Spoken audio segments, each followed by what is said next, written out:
Hello, everyone. Welcome. Thank you so much for joining us for this incredible panel discussion we have coming for you about intimacy coordination in the media. What is it? Who are the professionals shaping this industry? And why is it so incredibly crucial to the way that safe sets are run and better stories are told? I'd like to thank my colleague, Genevieve Winters, for her invaluable assistance in designing and assembling this panel of experts today. Genevieve is the director of the Women in Film Helpline, a resource for anyone who needs assistance dealing with sexual harassment or misconduct in the entertainment industry. We're going to share the number for the WIF helpline in the chat, so please jot it down, keep it handy. But to introduce our special guest for today, I'd like to begin with Amanda Blumenthal. She is the founder of Intimacy Professionals Association, which is the global leader in the training and certification of intimacy coordinators. IPA also has an agency branch that represents intimacy professionals, including intimacy coordinators, trans consultants, and gender and sexuality consultants with expertise in subjects such as BDSM, kink, LGBTQIA+ topics, including non-binary and gender non-conforming identities and other areas. In addition, she's a leader in the SAG-AFTRA joint initiative with intimacy coordinators to create standards and protocols for IC work. She's consulted with the Producers Guild of America on developing materials for their independent production safety initiative. She contributed to Time's Up Guide to Working in Entertainment, and she's done consulting work related to intimacy coordination for Netflix in the Asia Pacific region. Some of her credits include Euphoria, The Affair, Carnival Row, and The L Word. Next, we've got Olivia Troy, who's a consulting producer, writer, and intimacy coordinator, also known as Troy. She spent the past decade helping productions use intimacy to tell more accurate and authentic stories. She's an IPA certified intimacy coordinator and the founder of Reps on Set, a production consultancy dedicated to responsible representation of marginalized identities in film and television. With IC production credits, including Showtime's Billions and Netflix's Bonding, which we'll be hearing more about today, Troy's work is informed by more than 15 years of experience in scene choreography, safety, and consent as a BDSM professional. As an intimacy coordinator, she is deeply invested in using her expertise to portray communication-driven intimacy that is inclusive, consensual, and recognizable. Michael Mullen is a writer, director, producer, most known for co-creating the Netflix original series, Everything Sucks. He's also directed 2 feature films and 2 short films, all of which premiered here at the Sundance Film Festival. The latest, Pink Grapefruit, won the Grand Jury Prize at the South by Southwest Film Festival and was subsequently released by The New Yorker. Most recently, he wrote and directed the erotic thriller The Voyeur, starring Sydney Sweeney, Justice Smith, and Ben Hardy, which will be released by Amazon Studios later this year. Finally, we've got Ryder Doyle. He's the creator, showrunner, writer, director, executive producer of the Netflix series Bonding, which premiered at the first ever Cannes series, won the Audience Award at Outfest 2018, and recently launched its 2nd season, which is streaming now. He also created, wrote, and produced Refinery 29's first original web series, The Walker, in which he starred opposite Carey Mulligan, Zoe Kazan, and Mamie Gummer, among others. Other writing includes a collection of 10 short films entitled 10 Crosby, and as an actor, you can see him on the HBO series Barry. He's recurred on the FX series You're the Worst, and on HBO's Girls. He's also currently working on 2 yet-to-be-announced projects set to begin production within the next year. Just to note that this session is open to questions, so please feel free to drop any questions about intimacy coordination work or about the specific projects that our experts have worked on into the Q&A window at the bottom of your Zoom screen. Also, we do have live captioning available, so please feel free to click that closed caption button at the bottom of your Zoom window for subtitles. And now I'm going to try to turn it over to Amanda, Troy, Michael, and Ryder.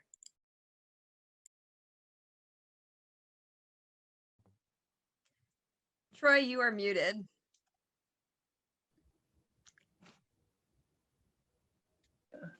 All right, now, wow. Good start. Good Strong start. No, you did it. Yeah. I'll let you take it away, Troy, if you want to start off with walking us through, for anyone in the audience who's new to intimacy coordination, what exactly does an intimacy coordinator do? I would be more than happy to do that. So as intimacy coordinators, our job is to support the actors and directors and create a safe space for scenes of nudity and simulated sex. We help the director achieve or realize his creative vision while maintaining a safe space for actors to do their best work. I like to say that we create the possibility of a space where the vulnerability is in the performance and not in the production. So that's pretty much what we do, but it's basically also making sure that the SAG-AFTRA guidelines are followed for intimacy coordinating and for scenes of nudity and simulated sex, and working with the production cast and crew to also make sure that sets are closed when we have these kinds of sensitive scenes. We're dealing with sensitive materials, supporting the actors with, making sure that their boundaries and limits are respected in any given scene, that the nudity writers are adhered to properly. So it's as much administrative work as it is the, real sort of like hand holding and safe space creating of this intimacy work and coordination itself. Yeah, absolutely. And I would also add to that, for anyone who's not familiar with the process, I'll just take us all through it really quickly. So basically, once an intimacy coordinator is hired on a project, we break down the script, we meet with the director, executive producers, get an idea of what their vision is for the scenes that have intimacy in them. We then meet with the actors separately, talk to them about what the director's creative vision is, see if they have any questions, are there any concerns, what are their boundaries, things like that. What kind of modesty wear do they feel most comfortable with, if nudity is going to be involved. And we basically just, walk them through all of it, see if there's anything that comes up. And then from there, we coordinate with different departments, such as costumes, makeup, sometimes even hair, props. That's the coordination piece of it all. We help with working on nudity riders to make sure that they match with what the performer has consented to. And then from there, we're present for rehearsals. If a director wants help with choreography and things like that, we're able to collaborate in that capacity. And then we're there on shoot day, like Troy was talking about, to make sure the set is properly closed, union guidelines are being followed, the actors are doing okay as the filming of the scene progresses and things like that. And for anyone who's interested, we've also been working with SAG-AFTRA for the past year and a half on an intimacy coordinator initiative. They've been amazing in helping us to formalize this work and the process. And so you can check out the SAG-AFTRA standards and protocols for the use of intimacy coordinators. You can find that online. Oh, Troy, you're going to say something? Well, I was actually going to just thinking about, for Michael and Ryder, how has your experiences been with working with intimacy coordinators? Have you done it more than once, or has it just been, or are you relatively new to it as well? This was my first time working with an intimacy coordinator, and I mean, it was incredible. I think the thing that I think an intimacy coordinator does is it takes away the power dynamic that could exist when you're talking about scenes of intimacy, because like the greatest fear any director could have is that, you find yourself on set or after shooting something and have an actor sort of regret or have a bit of communication that's a bit unclear about what the work is of the day, and you want your actors to be doing their best work, not worrying about what's going to be seen or how we're going to accomplish things. And so working with an intimacy coordinator it's just a conduit of communication about these things, where like if I'm talking to an actor and I'm saying, okay, well, this is sort of my vision for this thing, and here's what I'd like to see, or here's how I'd like to position you, an actor doesn't want to say no to a director, even if they might be uncomfortable with that. And even if you're the most sensitive communicator. And so I was able to communicate my vision sort of to Amanda with the, caveat that this will change because the actors need to have a input into what we're doing. And then she was able to take it to them and have the conversation about the work where there was no power dynamic, and where they could say anything, and where they could talk about what their insecurities are, or what they want to do, or how far they want to go, if they want to go further than what I had planned. And then she was able to take that back to me, and then we could actually have a conversation and figure out how to achieve that with all of the special tools that Amanda has. And I mean, that's just one aspect of what the dynamic was.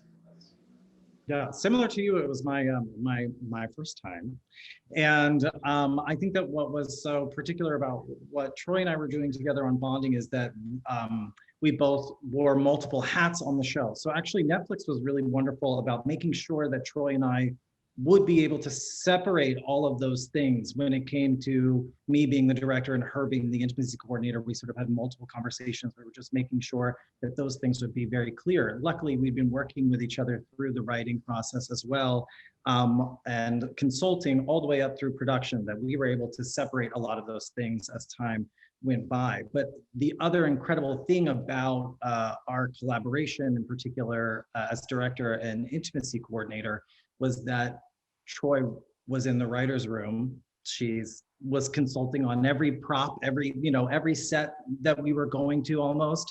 And ultimately, she was seeing the vision. So by the time we got to that day's work, the actors had the script. Troy was a part of writing the script. And I said, Troy, this is where the camera will be.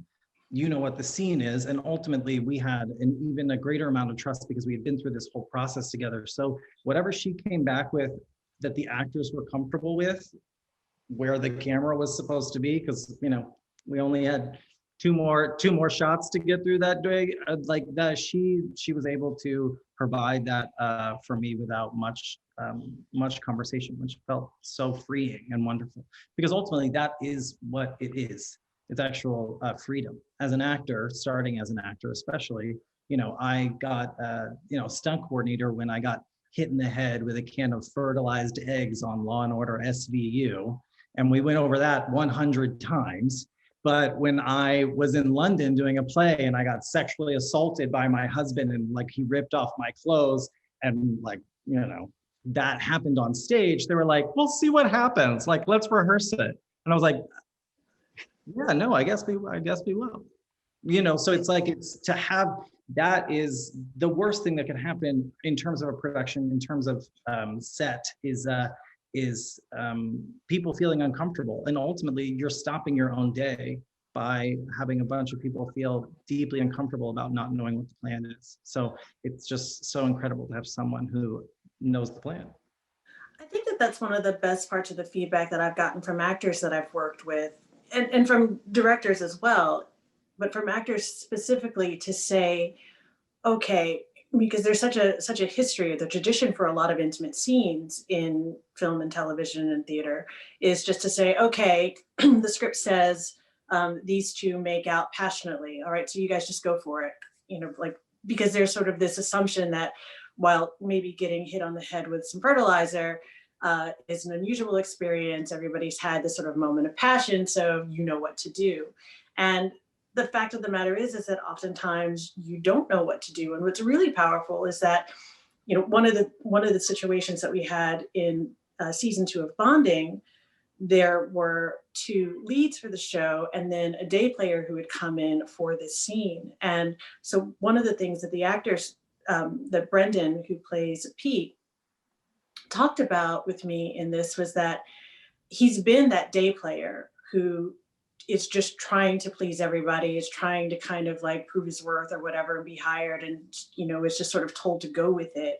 But not only does an intimacy coordinator take away that power dynamic between a director and an actor, it also smooths things out among the actors themselves as far as how they communicate with each other, and knowing that, because I'm treating them all the same as, all right, day player, your boundaries and limits are as important as this lead actor's boundaries and limits. And so having that parity kind of just makes everybody feel better about communicating and expressing themselves. And also when they interact with each other, people know what they're supposed to do. And just even having that, all right, so your hand is going to go here and your neck should turn this way. Even just knowing that simplicity allows them to say, okay, I know what's happening with my body, so therefore I can actually be present in this moment emotionally and creatively as an actor. And I think that that's a real liberating experience for a lot of actors. Yeah. And just to piggyback on something, Troy, that you were saying at the very beginning, about the assumptions that are often made about, oh, a performer has probably had this sexual experience in their life, because we assume that everyone has had, you know, certain sexual experiences, which goes also back to heteronormativity and assuming that most people are heterosexual, and all the assumptions that come with that and what they may have done, and that everyone is sexual, which is not necessarily true. And also assumptions that come with how old someone is, which we can't be making about what their sexual activity is like based on their age.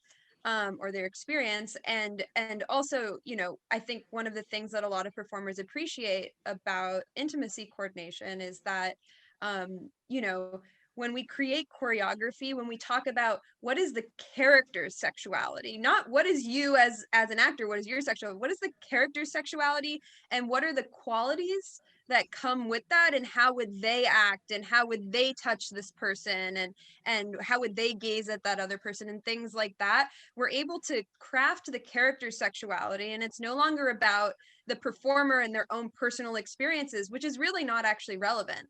Because if there's anything that's happening that, like, you know, doesn't look right, then we can fix that with really simple choreographic techniques and things like that. And so I think it's really important to create that separation between performer and character. So often too, you get this thing of like, well, you read the script, so you know, you know, it's like, you knew what you were getting into. And it's like, actually, I really don't. You know, it's like, there's a version of reading the script where you're like, I understand this, but then you're also in a room of, you know, sometimes 20, 50 some odd people. And you had neck surgery 3 years ago and you can't turn your neck like that, but you don't want to tell anyone. Maybe sometimes it often doesn't even have to do with the actual act. You just have to go over like what you have to check in with every part of every person's body, every part of every person's emotional, you know, where they hold value. And it's so much bigger than the script. Yeah. Michael, I'm wondering, so just so everyone watching knows, Michael and I worked together on an Amazon film called The Voyeurs that he wrote and directed, and I was intimacy coordinating, and then writer and Troy have worked together on Bonding. Michael, I'm wondering though, was there anything about the process of working with me on The Voyeurs that was a surprise to you, either, I don't know, in a good or a bad way, or just in some regard? Only good, only good. I think there was a moment when we were shooting a scene. It was a lovemaking scene between two characters, one of which was like sort of standing up, the other one was sitting, and you know, when you're looking at a scene on the monitor on the day, I'm always just focused on the actors' faces and whether or not I believe what's happening, and you know, everything else is sort of in the peripheral vision. And I remember we were shooting the scene and I was like, you were next to me and I was like, oh, that was great, we got it. And you were like, no, you didn't. Look at the space in between their groins. You can totally tell that they're not making contact here. Here's what we got to do. I'm going to position him just a slight angle this way. And then now it'll look like they're actually having sex instead of humping the air in between the two of them. And so it was things like that where I was like, oh my God, thank God you're here, because otherwise this would have been a completely laughable thing. Or it would have just taken a lot of extra time to like rewatch the footage and all of that. So it was like those nuts and bolts. I think the other part, I think you should talk about your kit and like what you bring, because it's unreal the tools that y'all use to make everyone safe. Yeah. Yeah, I'm happy to talk about that. So what Michael's referring to is, and Michael, I think when we were working together, I think I had one bag of stuff. I now have 3 bags at this point. Yeah. It keeps expanding because we keep discovering like new creative things to use for like all different sorts of situations.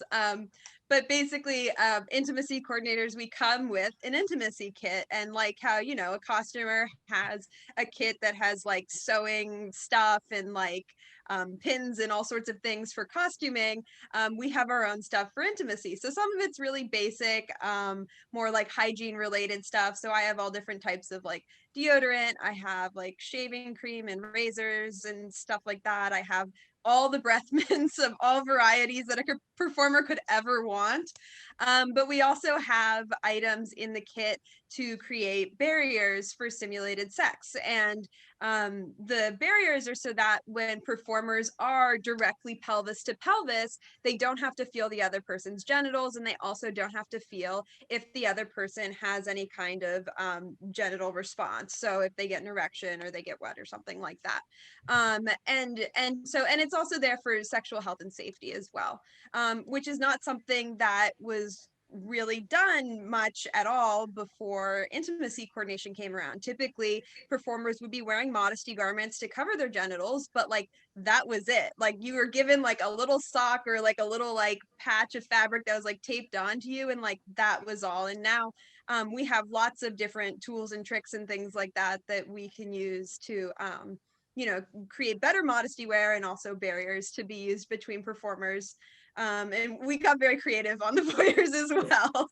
There are lots of, you gave me lots of material to work with. So.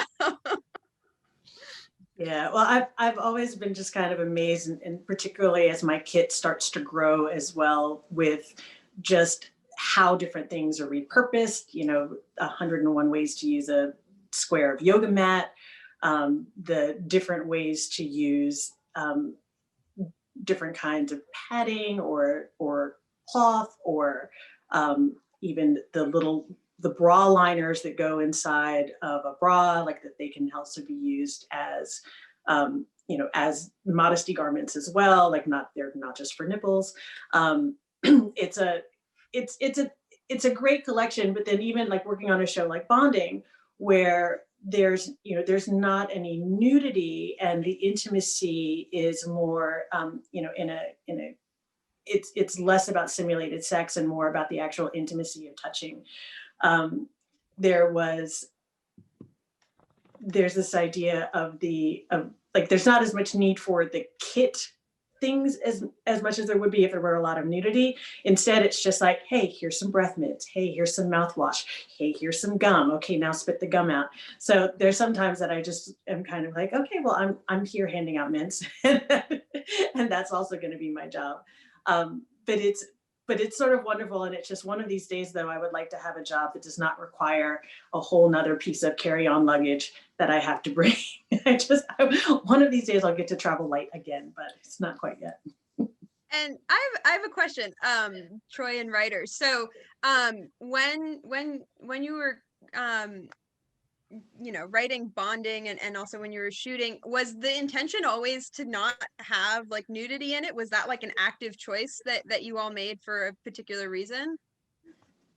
I made the choice in season 1 before Troy came into season 2. So I made the choice very early on, which was that ultimately I wanted to sort of the topic, the conversation that it's admittedly it's a very like white bread version of what we're going to be talking about, because ultimately it's palatable. I say it's like a spoonful of sugar, like bright colors. It sort of lets you into a world. So maybe we could like emotionally edge people into some kind of like understanding orgasm situation, So I thought that taking it a step further and putting nudity in the show, one is funny. I think once because it is a comedy, is ultimately when you show everyone what's happening, you can't think about what may be happening. So it's like, as long as we're constantly edging people toward this, you're not going to see this, you're not going to see this, and eventually you see something, though it may not be nudity. It could be, pee, what a water bottle looks like pee, exactly. People are like, oh my God, because their imagination is taken over. That's really what excites us about the show. So when Troy came into it, that was already a set rule of the show. But what was so incredible is that even handing out a breath mint, I'll say, lets people know that you are there for them. You are their advocate. You have a breath mint for them. I mean, like a deep kindness. I'm standing over here. If this is not your moment, please come see me for another breath mint, And that's really important. Yeah. Yeah. I think it's also an interesting choice, even as you were saying that. It's like there's so much of BDSM that happens between the ears anyway, that it's you know, it is such a mental experience, and so less about the, you know, the nudity and you know and that thing. It's all happening here. So it's also a great choice to make because it keeps that experience in the same space for the audience as well. Right. Yeah. Yeah. And Michael, as a director, what is kind of like your philosophy or idea when like you approach scenes with nudity and simulated sex, and maybe also as a writer, because you know you also do that. Yeah, I mean, it's a case by case basis, you know. Mm-hmm. This movie's, I mean, it's hard to talk about because it's not out yet, and I have to keep a tight lip on it. But Spoiler alert. it's called The Voyeurs. It's about voyeurism. It's kind of got this Rear Window. It's like an erotic thriller by way of Rear Window, right? So, so much of the nudity in this movie is because you have people looking through binoculars across the way to somebody in an adjacent building, and so the shots are such that I can only get, you know, medium wide shots. And so if there's an act of sex happening, I don't have the ability to obscure it in coverage. Mm-hmm. So this project had very specific limitations. And then there was also like this intellectual agenda in terms of when we see the nudity and when we don't. That will make oodles more sense than if I tried to describe it here. But I think for me, it's just all about like for what I do, it's like I just want it to feel, you know, I feel like sex now is often handled one of two ways. It's either very chaste, where the characters have sex and then they have the sheets up to their chins, right? Or it's you got blue as the warmest color, which is just like almost pornographic, and you're really and so what I wanted to do is something in between where it still feels absolutely real and unfiltered, but that the actors look amazing and, you know, it's edited. There's an aesthetics. There's, you know, there's real aesthetics to it. Yeah, but I understand like what Ryder's talking about, you know, in a comedy, like, yeah, I could see why that's outside of like Jason Segel in Forgetting Sarah Marshall, you know, I could see how that would be really distracting. Yeah, yeah. I think something that's really interesting in terms of how film and television has developed, and particularly television over the last several years, is that I feel like a lot of shows have been moving more towards kind of like sexual realism in a way where like audiences want to see like what feels authentic and what feels like real sex that they can relate to, rather than, you know, something that feels really contrived or something like that. Which, you know, I think is great. I think it's really cool. And I think it's also really cool that we're starting to see a lot of different types of sexuality on screen, and it's not just, you know, cis heteronormative sex scenes. Yeah, well, that's one of the things that I really like about my work and what I want to bring personally, what I want to bring to the scenes that I see for is to have that realism, have that connection, but also be able to have better representation of the sex scenes that are not necessarily, specifically like not straight white cisgendered people having sex, but people of different ethnicities, different sexual expressions, different sexual identities, and to actually show that in a way that's credible, that's believable, that's recognizable by the people who are also having intimacy in those same configurations. So being able to do that and being able to have intimacy coordinators who can sensitively reflect that, show that in the work. There's a way to, to tell that story, and to be able to tell that story in a way that's more believable, I think is really important as well. Yeah, for sure. And for anyone who's watching this, who's wondering or thinking, I'm an independent filmmaker, how can I afford an intimacy coordinator? I just want to speak to that a little bit, because I think it's important.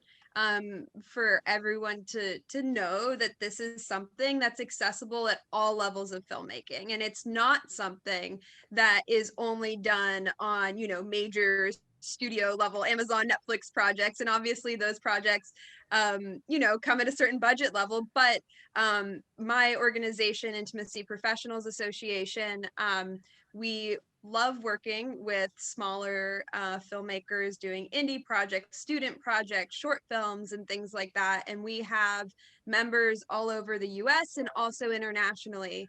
We have members in, I think, 8 different countries at this point. So always feel free to reach out to us. Our contact information is on the IPA website. I think Ebony has put the website in the chat. But it's something that we think is just so critically important for all film sets, not just ones with big budgets. And we can definitely help hook you up with people who will work with you. Troy, tell us more about Reps on Set. I would love to.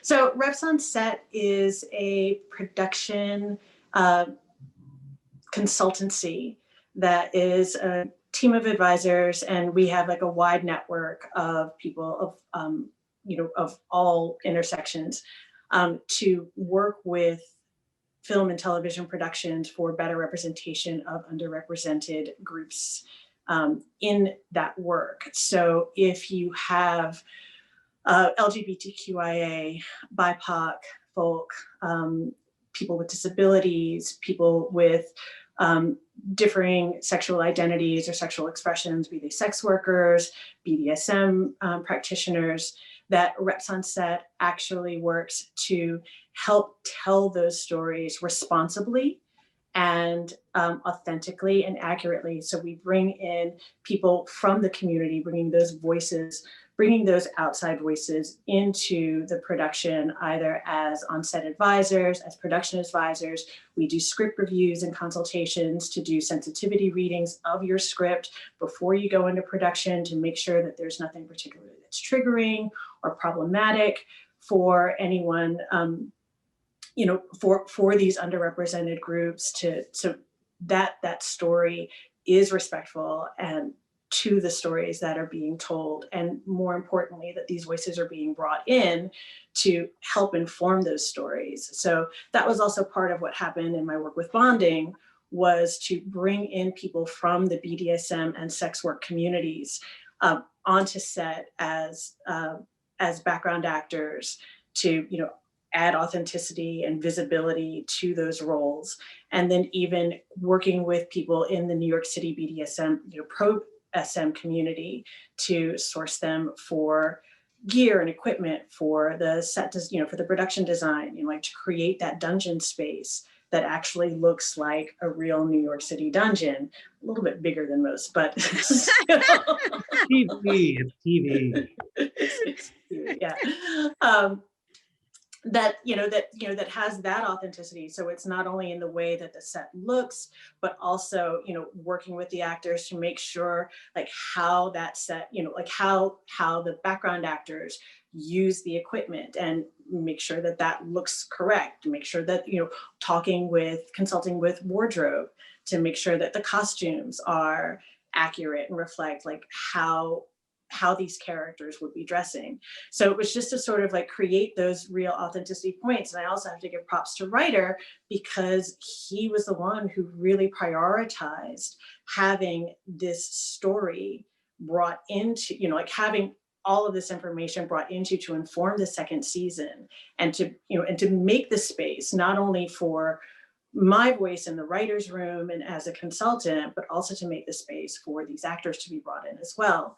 And it worked, you know, it transformed the second season into something that was just not only recognizable to the communities that it was reflecting, but also made the story of bonding much richer and dynamic and compelling, because it felt as real as it looked.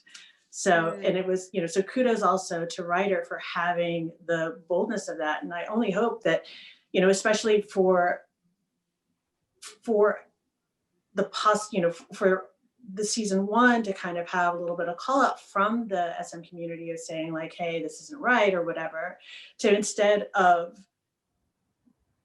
being sort of defensive about it, or instead of sort of like, kind of holding his ground and saying like, oh, let me explain, he said, you know what, let me listen and let me actually hear what these people are saying and how we can actually do better, because there's room to do better. And, and then we took season 2 and we did. Troy, stop. I love that. And I can't emphasize enough what Troy is saying about authenticity and representation, and making sure you bring in voices from the community that you are writing about, that you are making film about. And it's so frustrating sometimes as an intimacy coordinator to be working on projects and I'm like, this is problematic, and I can kind of speak to it, but sometimes I'm like, you might want to consider a trans consultant, you might want to consider a BDSM consultant, and then to see things like happen that you're just like, this is so wrong.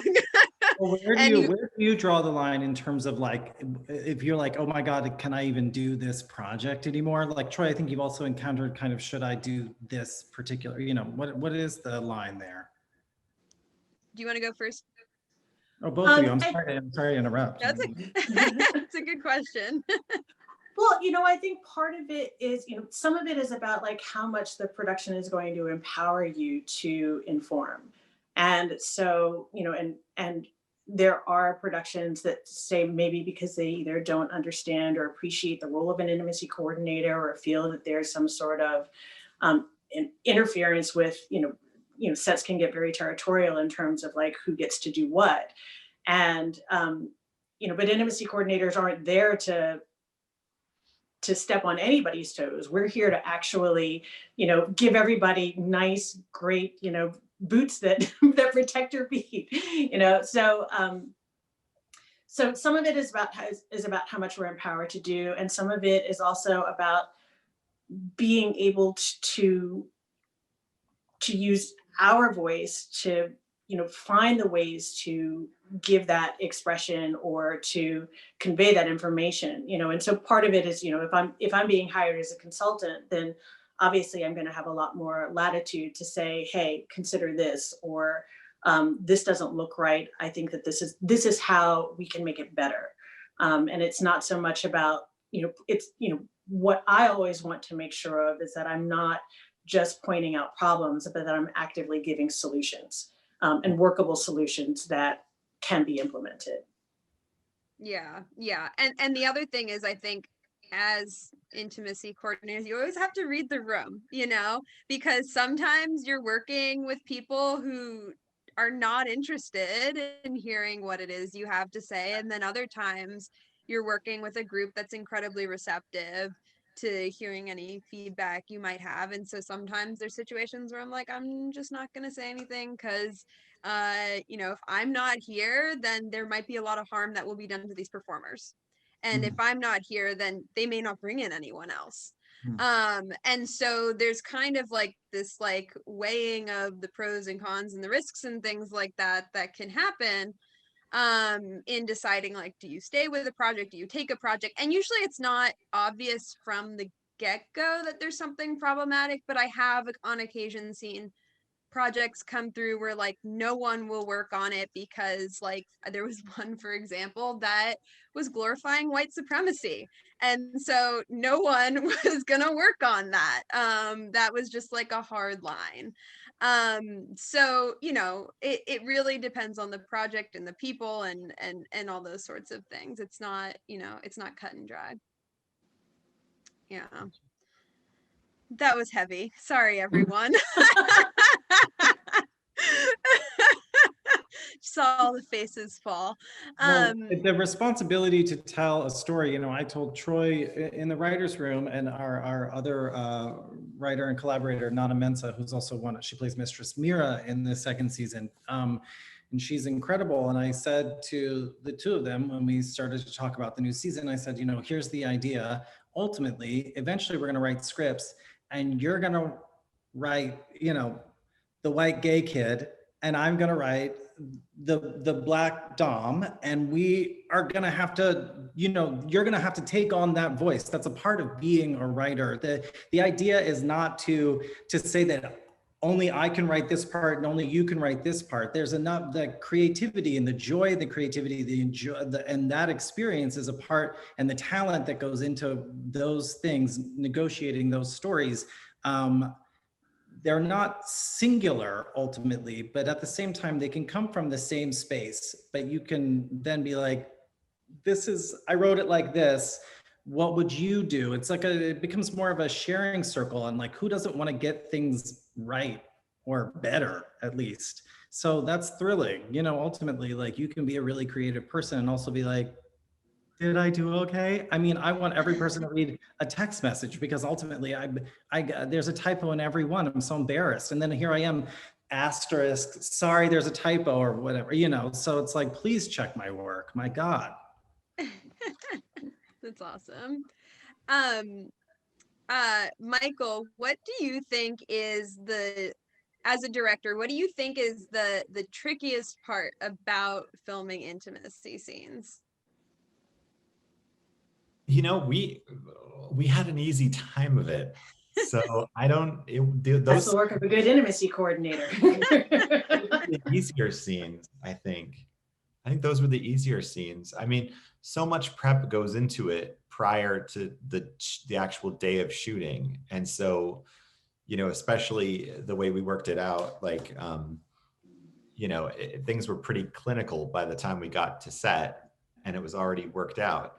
And I think also just like the pressure of like, not like the camera department, they don't want to, they know that what the actors are doing in that moment, and no one wants to be responsible for having to do an extra take that's unnecessary. So, I mean, with a lot of the things for ours, usually it was like we did it in one take, and then every once in a while we would, you know, if it was like, we had this one scene that was like a long scene, right? And so if there was a piece that, you know, and it was all leading up to this one sexual act, and we just shot it, you know, did 3 takes on each side, one with a different lens. And if a piece of the scene, if something got messed up on the road to where it was, I would just shout before the actors were naked and go, oh, just back it up 2 minutes, you know?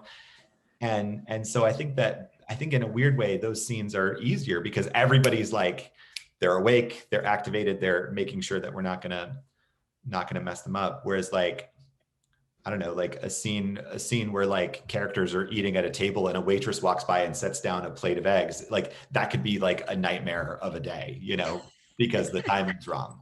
So, yeah, so I don't know, those scenes were not, I don't know, do you remember any that were specifically challenging? We also worked with really great open actors who were very clear and direct with what they were okay with and what they weren't okay with. And I think that also really helps. Yeah. I mean, the biggest struggle we had was getting a prosthetic through customs. But yeah, true. Yeah. And the prosthetic maker getting it right and then having to reorder. I think the fake penis was the biggest struggle of the whole thing. But spoiler alert. How much does a fake penis cost? A lot. It was a lot of money. We wanted it needed to be good though. Like it needed to be the best one that's ever been made. And I think we succeeded. I think it's good. Eventually. Another topic that I think people, well, it may not be the case in yours, but like how visual effects is also kind of a part of this too.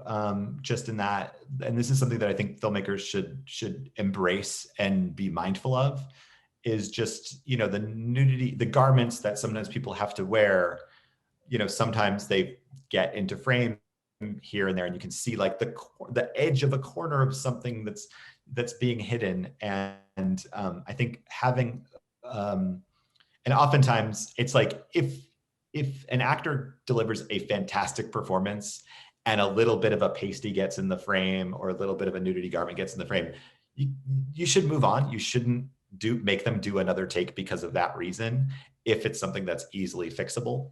And so I think having a little bit of money set aside and a little bit of time set aside so that you can do those sort of little bits of cleanup that will help, within reason. You can't you can't go crazy with that stuff, but I think that's an important part of your budget, just if you're doing scenes that require that sort of thing. Oh yeah, for sure. I've been on many a show where we're doing a take and it's so great, and I'm like, well, we saw like a ton of modesty wear, and the producers or director like, we'll just fix it in post, and that's just like the mantra of like, let's just keep moving through this, and yeah, having the budget. If you have the budget, if one has the budget for VFX, that's super, super helpful. It's not that expensive though, really. Like that type of visual effect is not, it's not going to break your bank. And, and I think it's a case by case basis. Obviously, if it's like, if you're seeing a full pasty, then obviously you can't use it. That's there's other issues with that. Yeah. But if it's a little bit here and there, no one will ever know. And then you've got the best performance by your actor's gonna much prefer that you use the best take of their face, even if their body didn't quite do what it was, if the camera captured something that it, wasn't supposed to. Yeah. Such a good point, actually. I mean, I take out stray hairs that I don't like. So it's like, there's really, that is such a great point of being able to move on from something and ultimately be like, it's not going to be perfect. We can either fix it or we can live with it. To make everyone comfortable, I think is absolutely right. Yeah, for sure. And I think we have Ebony. Yeah. Hello. I was listening so intently that I forgot that I was going to be running the Q&A here until someone reminded me. I was like, oh my God, let me get ready and make sure. This has been absolutely fascinating. I'm sad that we don't have you for 6 more hours because there is a lot to cover and there's lots of different questions here. So I appreciate like all of the thoughtfulness and honesty that you've been bringing to a subject that I think is like really, really new to a lot of filmmakers and certainly very, very new to audiences. In fact, one of the questions that I wanted to get started with was quite simply, Michael, Ryder, you both talk about how you used intimacy coordinators for the first time on these recent projects. I would love to hear, Amanda, Troy, how long has, sort of the movement to include intimacy coordinators, been happening? How long have you been working, in this field? And when did you get the sense that like there was kind of a momentum, an industry momentum that you could, continue to propel forward? Because, to me, it seems fairly new, but you've been working in this field, I know, Troy, I think, 15 years, Amanda, similar amounts of time. So how long has this sort of been a thing, for lack of a better term? Yeah. Intimacy coordination in its current form has only been around since around 2018. Mm-hmm. So it hasn't actually been around that long as like a formal practice. It did exist in theater for several years beforehand as a more formalized practice, but in the theater they call it intimacy direction, and then for film and TV we call it intimacy coordination. And so yeah, it was, I think the thing that really allowed for intimacy coordination to be able to formalize and then really gain momentum is the Me Too movement. Mm-hmm. And that's kind of, I think, when the industry started to have a wake-up call and was like, okay, we need to maybe take this a little more seriously, like performer safety and things like that, and start to do something about it. And I think that's what really opened the door for intimacy coordinators to come in. Mm-hmm. Yeah, because most of the work that I've been doing, we weren't even calling it intimacy coordinating. It was actually just sort of stemming from my work as a BDSM professional and doing scene choreography, doing consent negotiation, doing, boundary exploration, and working with both theater productions and in television, and just, for like the work that I did with Billions to, like working with the actors and sort of talking with them about their limits for the different, kink scenes that were happening in that show. And then in theater, I did a whole workshop, which was about what we call creating an atmosphere of dominance for an interactive, immersive theater experience. Like, how do you as a performer create a space for an audience member to interact and engage with you that allows you to continue to feel safe, but also allows the audience member to have their boundaries respected in this very immediate and spontaneous, creative, interactive moment. So I was working with them and bringing all of the skills that I had from my background to help the performers, do this. But we weren't calling it intimacy coordinating. It was just like, hey, how do we do this so that everybody feels safe? How do we do this so that everyone feels protected? So once I actually started to see intimacy coordinating become a thing, and it was probably around 2018, it's like, oh, that's what I've been doing all this time. So it was, immediately it was just like, okay, great. I'm glad that I have a name for it. And more importantly, that for people like Amanda, Alicia Rodas, who were sort of like creating the space, and really being proactive about setting up a support system and a structure for intimacy coordinating, to say like, hey, here are some guidelines to kind of codify that experience, so that whenever an intimacy coordinator comes onto set, both the production knows what they should be getting and the intimacy coordinator knows what they should be doing, what's expected of them. In the course of my research for this panel, I stumbled upon an interview with a European director, and I'm not going to call dude out, but he was talking specifically about intimacy coordinators and why he's not interested in using them. And he made these, kind of tired arguments about how this may be something in America, which has this, really puritanical approach to sex, but it's not needed in Europe. And also he talked about how this seemed like a new fad and whatever. And I just thought, like, everything you're saying in this interview convinces me I don't want to see any of your movies, because clearly you have a trash approach to storytelling and also safety on set. So thanks for the heads up. But I would like to hear from you. Amanda, you mentioned that IPA has chapters in 8 countries. I'd love to hear more about, the different approaches that you take in different areas, so it's not just about, working in like kink communities or, having really culturally responsive, work among like BIPOC, communities, but also, internationally, what this work looks like. Yeah.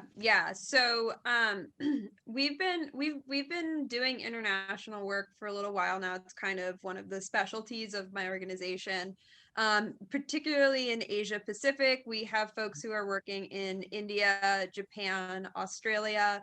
We also have other people in Israel and the UK, and I'm about to start training someone in Germany. And it's been really interesting because, like you mentioned, it has to be a culturally responsive process. Mm-hmm. So you can't take the American version of intimacy coordination and drop it in India and expect it to work. It's just not going to happen. And it's the same thing in Japan or Korea or some of the other places we've been working. The other thing is that part of why this process has been able to work the way it does in the US is that we have unions, and our unions have such influence over the way that sets work. And in a lot of countries, they may have unions, but the unions have no power, or they just don't have unions, period. And so it creates this really tricky situation where there's no protections for performers. And so all of that weight falls on the intimacy coordinator in these kinds of scenes. And also there's different cultural understandings of what is consent. Mm-hmm. And there's different cultural expectations around, you signed a contract, now you have to do it. Instead of in the US, and this is part of the union protections, even if you sign a nudity rider that says, say, I will do topless nudity, you can change your mind at any point. You are not obligated to perform that nudity. Baked into the contract because of the unions is consent is reversible at any point. Mm-hmm. And that's not the understanding in other places. And so, there's in, I'm doing some work with some individuals in France right now, and part of that film culture is you as an actor should be comfortable with your own sexuality, and that should be able to play on screen. And as we talked about a little bit earlier, you know, a performer's individual sexuality is not important for them to be able to perform intimacy. And so I think, you know, it's a process of figuring out what are the basic principles underlying what it is we're trying to do. And at the end of the day, it's about reducing harm. And how do we pick from this process what works? And then how do we apply it in a way that is sensitive to that unique culture? Michael and Ryder, can you talk a little bit? Have you experienced, we know when you talk about your work with other filmmakers, have you experienced pushback from them? You know, that people saying like, oh, that's not something I would ever be interested in doing? Or have you found other filmmakers to be pretty receptive when you talk about the work that you've done with intimacy coordinators? I don't talk to other people. I think that's a wonderful, wonderful process. Michael, sorry, go ahead. I haven't really I mean, You too? Yeah, it's a relatively new thing. And in the past year, no one's shooting because we're stuck at home. So, so there hasn't been a whole, and I think that especially sex scenes are being frowned upon because of germs, right? Like, so I expect to have lots of conversations where I encourage. I mean, this should be a thing that happens. This should just be how it works. It should just, you know, yeah, like Ryder said, like you have stunt coordinators, you should have intimacy coordinators. Mental health is just as important as physical health. And even if you want to look at it from the business side, you know, as so many, when you really get into the like line producer sort of, you know, how are we going to make this work? Ultimately, it's almost like having insurance for your production to start with this, to know that you're going to have this no matter what, because you could ruin a day by having someone be uncomfortable, you could ruin a week by someone not wanting to come back to set. You're ensuring that ultimately, no matter what happens, that there is someone there who is going to walk this day through with you. And that's extremely important. In fact, I think that might be an interesting thing to talk about. What was your process for approaching each scene that dealt with intimacy? How did you approach your actors? What is you and Troy's process with that?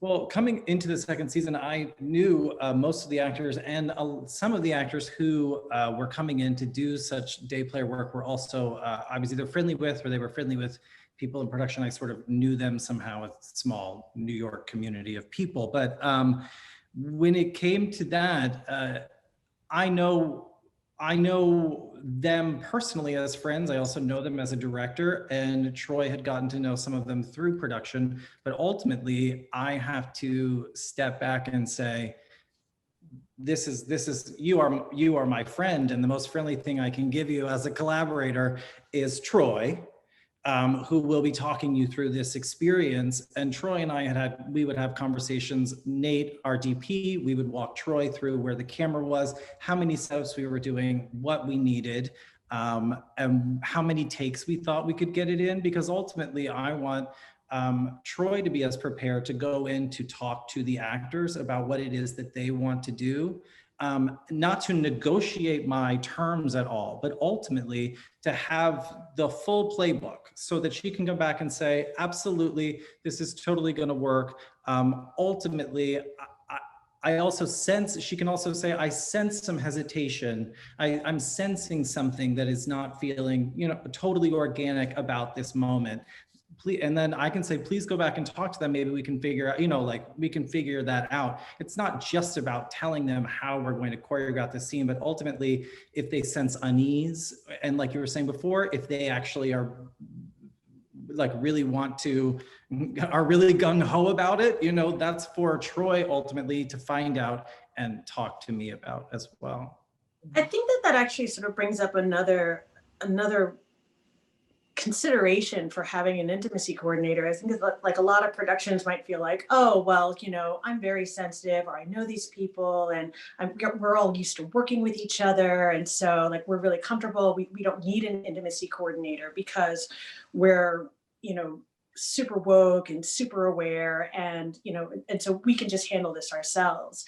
And it is actually, you know, like even in that, no matter how aware you are, no matter how sensitive you are, it doesn't remove that power dynamic. It doesn't remove the different actors' desire, you know, sort of like conflicting desires of like, hey, you know, you're my friend, I want to make you happy, but this actually doesn't feel good to me. Or, hey, you know, I know that this is, you know, we've talked about this and I agreed to this before, but now I'm having second thoughts, but I feel like it's too late. I don't want to ruin everything. Then instead they actually have this sort of neutral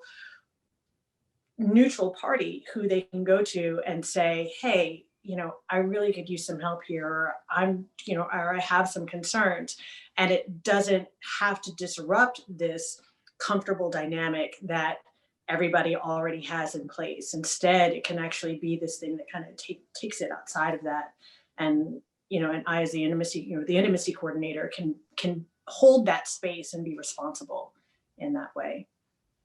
Along those lines, we have a question here. How should actors handle miscommunication with intimacy and nudity in filming / post-production if they don't necessarily have the effective tools of an intimacy coordinator?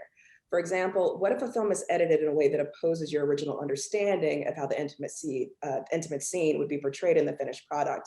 Does the actor have any kind of say? Are they protected? Or is this simply, you know, you have to chalk it up as a loss in the integrity of the director and the actor, you know, due to an image release? And this person thanks you for being here for this important conversation. So what do you say to someone asking this question? Yeah, so it's really going to depend on what is in your original nudity rider. So what kinds of protections are in there? You know, if for example, you said, I will not, you know, you didn't agree to do rear nudity, and then your entire butt ends up on camera, or, you know, part of your butt ends up on camera, that is illegal for them to put it in the final cut. They cannot do that. But if it's something where you say agreed to do X type of nudity, and then you see the final cut and you're just not happy with how it looks, unfortunately, there's no legal recourse or anything for that kind of situation. You could have a candid and honest conversation with your director if you felt comfortable doing that about it. There may not really be anything they can do, though, depending on what kind of coverage they got in the scene. And so, you know, it's those kinds of situations are just so difficult, because also one of the things that I try and tell actor, or I try to make sure I tell actors, is that once something is caught on camera, it's the property of the production and you can't take it back. That's part of the union guidelines. And so you can change your mind at any point during the process about continuing to shoot or before you shoot. But once a take is on camera, the production gets to decide what they do with it. And that's just the agreement that the union has with the AMPTP and producers.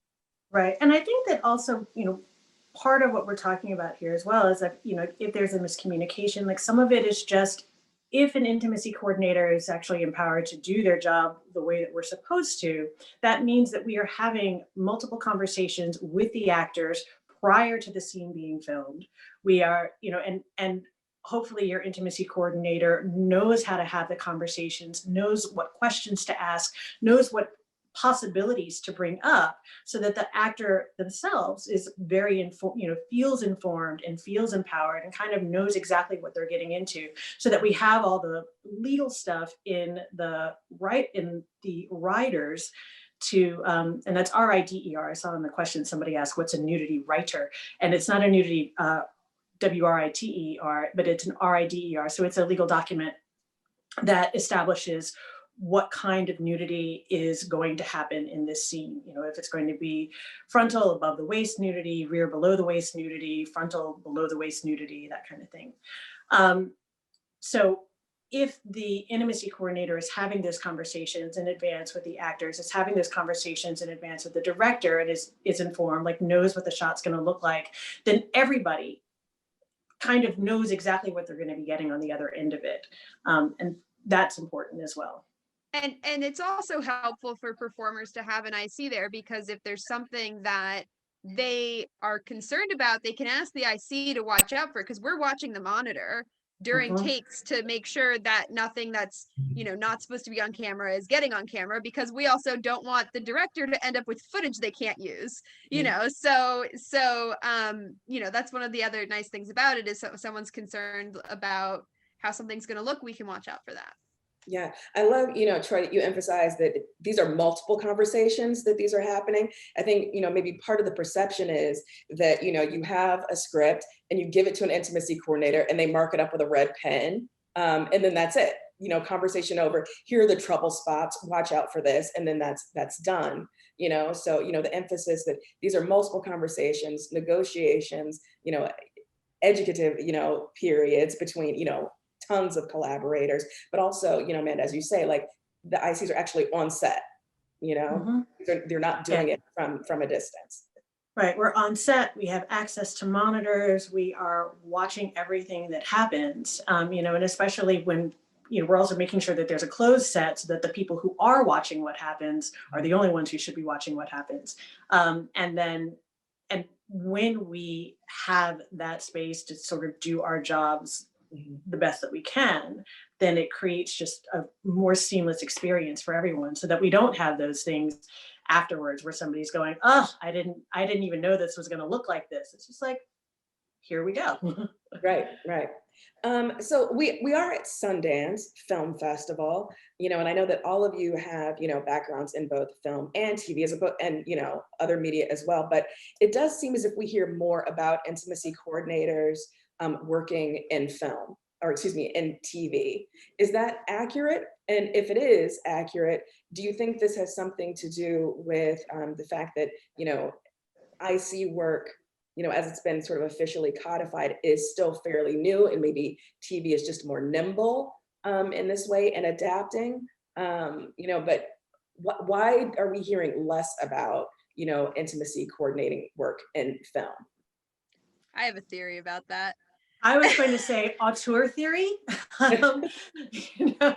I think, you know, television has become much more explicit over time, and so we just see more sexuality. But I also think we kind of have this like Disneyfication of like mainstream movies where everything has to be a blockbuster, it has to be family friendly, like don't put any sexuality in that, you know, because the main types of movies that we see nowadays, I feel like, at least, or used to see in movie theaters, are you know, the Marvel movies and stuff like that just aren't going to have intimacy, and so, you know, it's I would say it's definitely true in terms of like the projects that the ICs that I know are working on. It's almost entirely television. We do very little film at this point.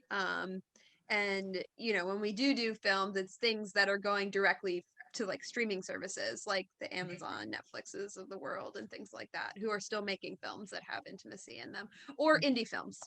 Yeah, but I think it's coming. I mean, I certainly hope it's coming, because I think, you know, films obviously benefit as much from intimacy coordinating, and especially, you know, for the kinds of stories that films get to tell sometimes too, could benefit even more. So I hope that path is opening up. We do too. I mean, obviously, like one of the reasons why we wanted to do this panel, you know, is that, you know, we found it difficult to identify, you know, ICs who are working on some of the films that are being shown. And we thought, this should be information that we know. This should be information that you would promote, right? And so this is part of, you know, Women in Film saying, this is really, you know, a lack that needs to be addressed in the film community. And we all need to be aware of the resources that are available to us. Michael, I think I cut you off. Oh, I was just gonna say, I would love to see an erotic Marvel film, and I would love to direct that movie. So yeah. It is why I have a subscription to Disney Plus. I have been waiting. Triangle between Thor and Iron Man and the purple guy. Yeah, there's a lot of IP for that on the internet. I want to see it. Okay, I'm just gonna try and get through as many more of the audience questions as we have in the time we have remaining. So they may, not be in any sort of coherent order as I read them out, but I do want to get to as many as we can. And I will say that for any question that I don't answer, please know that you can check out intimacyprofessionalsassociation.com to get more information. And please also check out repsonset.com for information about Troy's organization. But okay. Ryder, can you speak to the process of listening to the feedback from the BDSM community about season 1 of your show? How you arrived at making active changes and or your use of humor in the script as a form of accountability and transparency. Yeah, well, the first season is very loosely based on my real life, but very, very loosely. It was made for less than $1 million for a different company. Ultimately, that I thought that maybe my mom and dad would see it and they would be proud of me, and this would hopefully I could get a job, directing on someone else's television show or something, and it turned out that people really liked it, certain people. And it was bought by Netflix and it became this, it was literally crazy. I certainly never expected it. So when it came out, I really didn't know what to expect. And you can't be prepared for the reach of Netflix. And I would say that I was not only willfully naive of some of the missteps that we had made in the show, but ultimately I was aware of some of the missteps and took this opportunity because the show was suddenly going to be seen by a gajillion people. So to hear the feedback, some of which was not as surprising and some of which was surprising and almost paralyzing, I felt initially misunderstood. And then I realized that I was feeling misunderstood by a community of people who are being misrepresented and totally misunderstood. So shut the fuck up. Can I say that at the Sundance thing? Yes.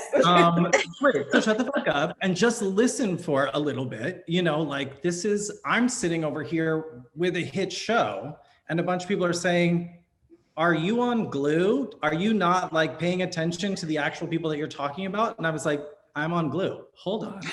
And, some of that was difficult to take and we joke about it. And Troy and I have talked about all of this, but ultimately I said any response, if the show has done anything good, even if it never gets a second season, if the show has done anything good, it has given this opportunity for a bunch of people in this community to speak out in a way that makes themselves heard, because they were heard because this show did very well. And I'm not saying congrats to me, but because of it, it amplified their voices in such a way that I thought that any version of me defending myself or any version of me talking about it, other than to say that I am very much listening, would be to put my voice out again.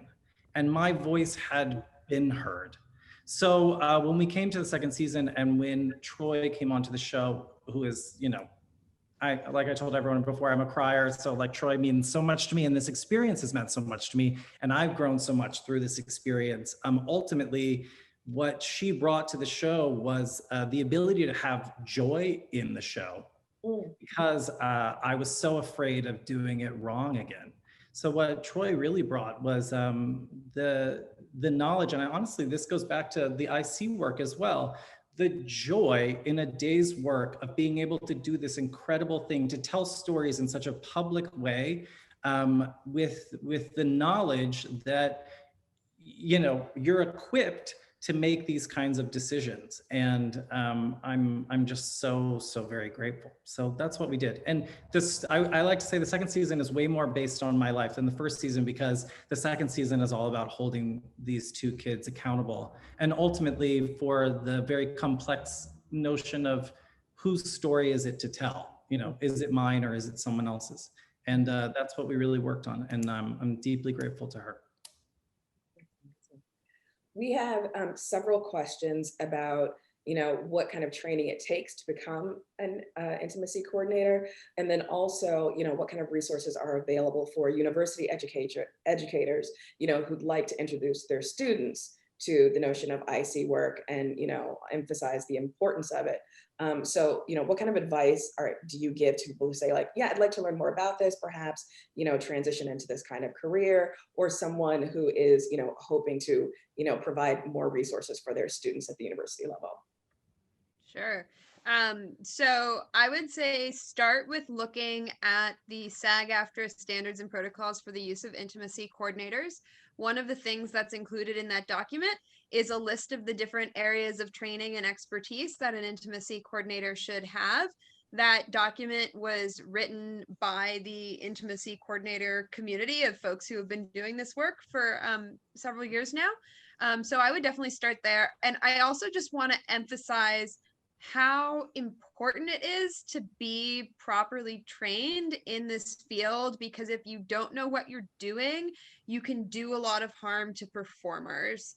And the other thing beyond that is also, like, that's first and foremost, you don't want to harm performers, but also going on to a set and calling yourself an intimacy coordinator and not knowing what you're doing can really harm the profession. And this profession is young. It's something that is still, we're still fighting to get it recognized, for people to accept it. And so if you really care about the profession, please don't call yourself an IC without knowing what you're doing. And so in terms of training, we've created the list of training in that document that I mentioned, so that people do have the option of doing a variety of, taking courses and self-study and things like that. Ultimately, you will want to get mentorship if you're going to try and go the self-study sort of route. But you can also enroll in a training program. IPA has a program. Unfortunately, we're not taking anyone till 2022 because we just wrapped up admissions for 2021. But there are other organizations out there in the US, IDC, Intimacy Directors and Coordinators, which is based out of New York. They have tons of online programming. There's also organizations in Canada, in the UK. You have a lot of options out there in terms of training programs. And in terms of universities, I would say, reach out to us. We do a lot of work with universities in Los Angeles. We're happy to, come do guest lectures, things like that for your students. How often do you find that you're being contacted by actors who say, I'm working on a project and I really think we need an intimacy coordinator, versus being contacted by a producer, director, writer, et cetera? And, what advice do you have for, an actor who might approach you to say, like, I really think we need this. They didn't, organize this or arrange for this to happen, but I think this is something we need. Can you help me get one on my set? My experience has always been is that it's the directors or the producers coming to us because they kind of have the purse strings. But that's been my experience. I don't know, Troy, do you have a different experience? Yeah, no, I've only been contacted by productions themselves, not by performers. Several questions here for Michael about when Voyeurs is releasing. Want to make sure I get to that one. Drop it, plug it. I know, but I can't say. Okay. Can people follow you online and get updates that way? Yeah, totally. Okay. We will post and share all of that information. Okay, so we just have a few minutes left.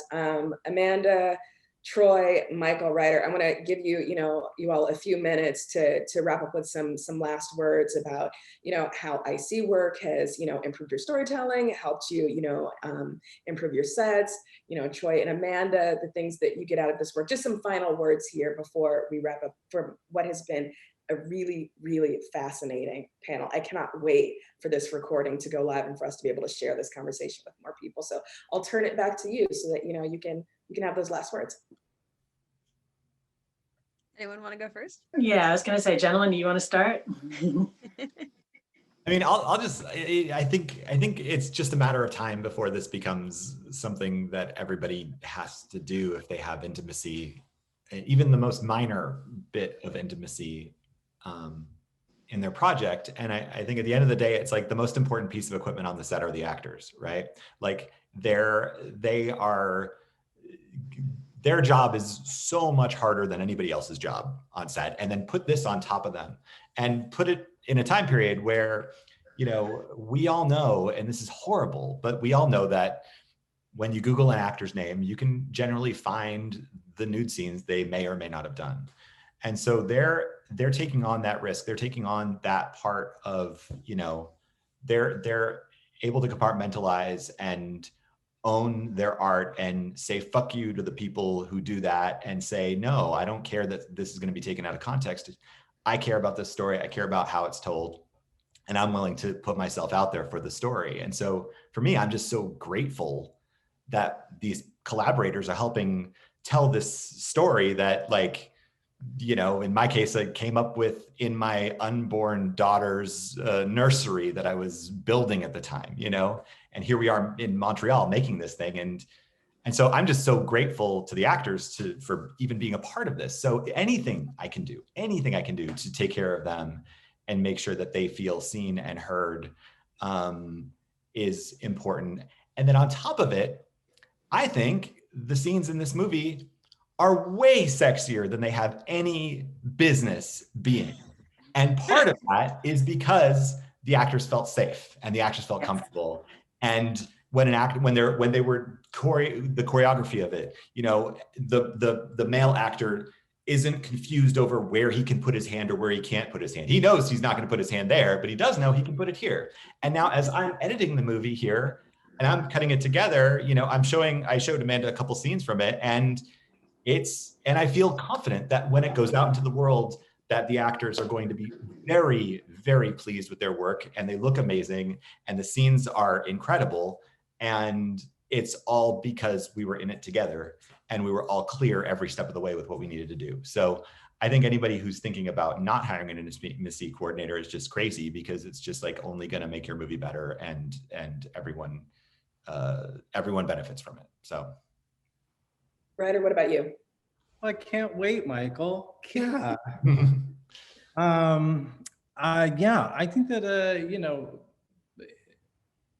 particularly for, you know, you think of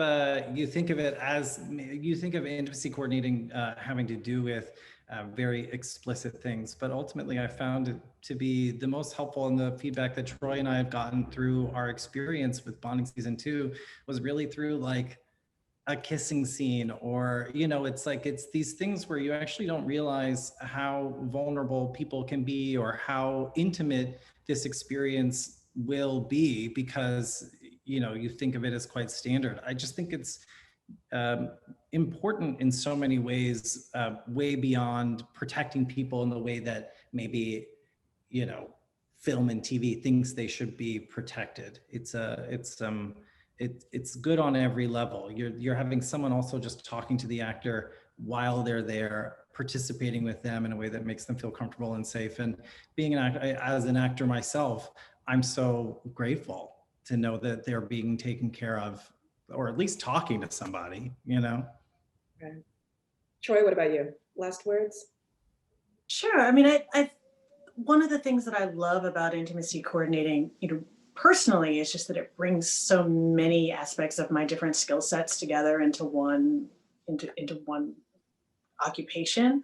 But within that, I think that I love the way that intimacy coordinating works to benefit both the director in helping them realize their vision and frees them to focus on directing and, you know, and how everything looks and telling that story.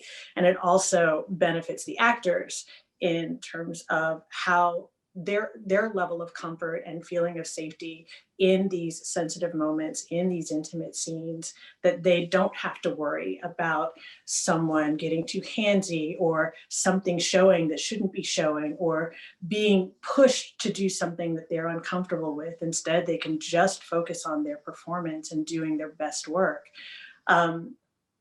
To also protecting the production, to, you know, creating this safe space so that we can be efficient you know, as a production in our work, that we don't have to worry about working things out because all of that groundwork has been done ahead of time. So we're not compromising our hours for the day at all. Like we can really just kind of work through this and get it done quickly. So I love that it serves so many different parts of the production in this really, you know, ideally in this really seamless way and a safe way, and just a way that's comfortable for everyone. So I love being able to bring that in.